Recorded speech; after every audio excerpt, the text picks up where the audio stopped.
नमस्कार। आज हम बात कर रहे हैं राशिफल 2024 पर। आज की चर्चा का विषय है राशिफल वृषभ की। वृषभ राशि जो कि दूसरी राशि है, इसका स्वामी शुक्र है और वृषभ का जो राशि साइन होता है वो बैल होता है। अपने राशि साइन के अनुरूप ही ये कार्य करते हैं।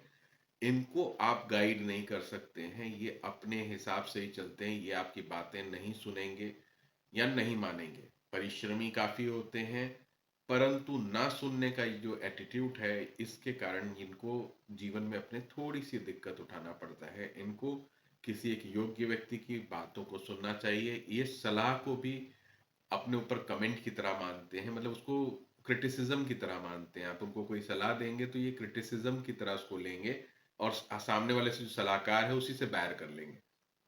तो खैर, आप वृषभ राशि के बारे में विस्तार से देखना चाहते हैं तो हमारे राशियों का रहस्य का पूरा एक बना हुआ है प्लेलिस्ट, उसमें आप जाके देख सकते हैं। उसमें इसको विस्तार से बताया गया है।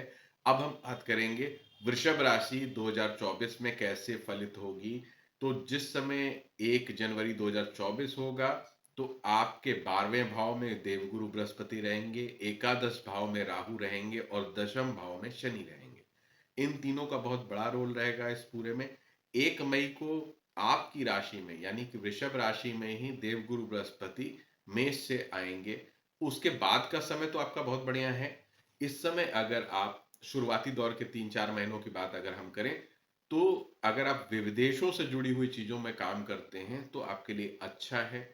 आपको लाभ के संसाधन मिलेंगे।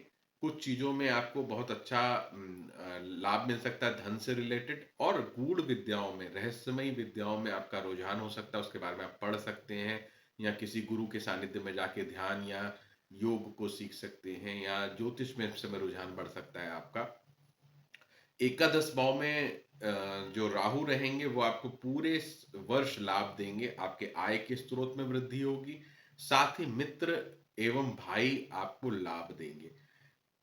इसी के साथ साथ पंचम भाव में जो केतु बैठा है वो आपका थोड़ा सा रुझान शेयर मार्केट की तरफ कर सकता है, या स्पेकुलेशन, सट्टेबाजी, इस तरीके की चीज़ों से आप धन कमा सकते हैं। लेकिन विशेष तौर पे थोड़ा ध्यान देके, क्योंकि इस पे हम लोग इस पे प्रेफर नहीं करते कि आप उस पे सट्टेबाजी करें हमारी राशिफल देख के। उसको और थोड़ा समझने के बाद ही, कि हमने बोला और आपने जाके लॉस कर लिया, इसलिए आप मार्केट को समझते हैं तभी आप जाइएगा।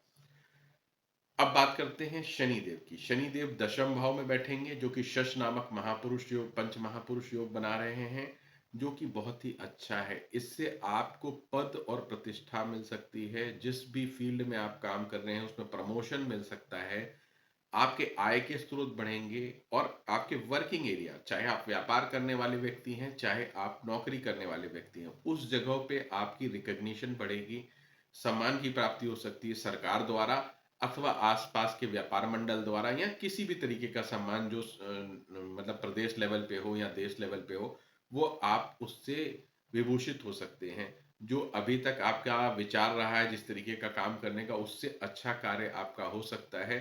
तो ओवरऑल अगर बात की जाए, तो आपका धन का संबंध सही दिखा रहा है। मई के बाद से आपके में एक और अच्छी चीज है कि संतान पक्ष से जो अभी आप निराश चल रहे हैं, अभी आप संतान पक्ष से बहुत निराश हैं, तो 1 मई के बाद से ही संतान पक्ष की तरफ से आपको अच्छी खबर मिलेगी, क्योंकि गुरु जब आपके लग्न में आ जाएंगे तो पंचम भाव पे दृष्टि होगी, जो कि संतान भाव है। संतान भाव से बड़े अच्छे रिजल्ट्स आपको देखने को मिलेंगे। सप्तम भाव में आपको जीवन साथी से बड़े अच्छे, 1 मई के बाद की बात मैं कर रहा हूँ। और नवम भाव यानी भाग्य स्थान में तो आपकी ये तीनों चीजें सुधरती दिख रही है। अभी जो आपकी स्थितियां हैं, ना आप संतान से उतने प्रसन्न दिखाई दे रहे हैं, ना आप अपने जीवन साथी से भी आपका खटास चल रही है, किसी न किसी बात पे विवाद ज़्यादा हो जा रहा है। तो ये आप मान के चलें कि 1 मई के बाद से इसमें सुधार आ जाएगा। और भाग्य भी समर्थन नहीं दे रहा है इसको, अगर आप इस तरीके से देखें, आप जैसा चाह रहे हैं वैसी चीज़ें अभी नहीं हो पा रही हैं। लेकिन धन के लिहाज से अभी का भी समय अच्छा है और 1 मई के बाद का और अच्छा हो जाएगा। तो ओवरऑल अगर देखें तो आपकी सिचुएशन इस साल में 1 मई के बाद बहुत अच्छी होने जा रही है। इवन इनफैक्ट मैं कहूँगा 14 अप्रैल के बाद से ही आप में सुधार आना शुरू हो जाएगा काफ़ी हद तक। क्योंकि देवगुरु बृहस्पति जैसे ही मेष राशि में उच्च के होंगे, गुरु और सूर्य का संयोग बनेगा 15 दिनों के लिए। ये बहुत ही शुभ आपको फल देगा। उसमें आपको पद प्रतिष्ठा मिल सकती है, सम्मान की प्राप्ति हो सकती है। अब बात करेंगे हम लोग स्वास्थ्य की, क्योंकि स्वास्थ्य बहुत बड़ा फैक्टर है। स्वास्थ्य में आपको ध्यान ये देना है कि आप अगर पहले किसी रोग से पीड़ित हैं तो उसका विशेष ध्यान आपको देना है।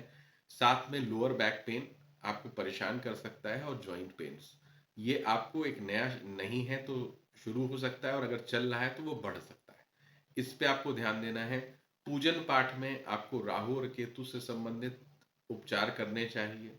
और उसके साथ साथ आपकी जो भी आपकी कुंडली है उसको दिखा के, उस जो इस समय की ग्रह दशाएं उसमें चल रही है उसका उपचार अवश्य कर लें। अगर वो शुभ है तो कोई आवश्यकता नहीं कुछ करने की, अगर वो कहीं पे अशुभ चल रही है तो उसको अवश्य करा लें, नहीं तो ये राशिफल फलित नहीं हो पाएगा। क्योंकि गोचर का एक इम्पैक्ट होता है।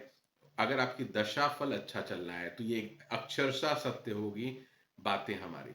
अगर वो एकदम ही विपरीत चल रही है आपकी दशाएं, तो ये उतनी ज़्यादा फिट नहीं हो पाएगी, क्योंकि आपकी जो दशाएं होती है जीवन काल में एक बार आती है, वो दशाएं दशाएं रिपीट नहीं होती।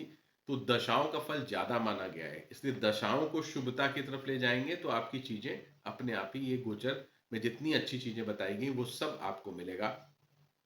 पूजन आपको स्वयं क्या करना चाहिए? आपको ओम नमः शिवाय की माला करनी चाहिए। ओम नमः शिवाय का जप जितना अच्छे तरीके से कर पाएँ, उतना, मतलब इसके हम ये कह रहे हैं कि आप जैसे ऑफ़िस में बैठे हैं या व्यापारिक प्रतिष्ठान में हैं, शांत हो जाएँ, मन में चलता रहे, मुँह से ना बोलें, मन में चलता रहे ओम नमः शिवाय।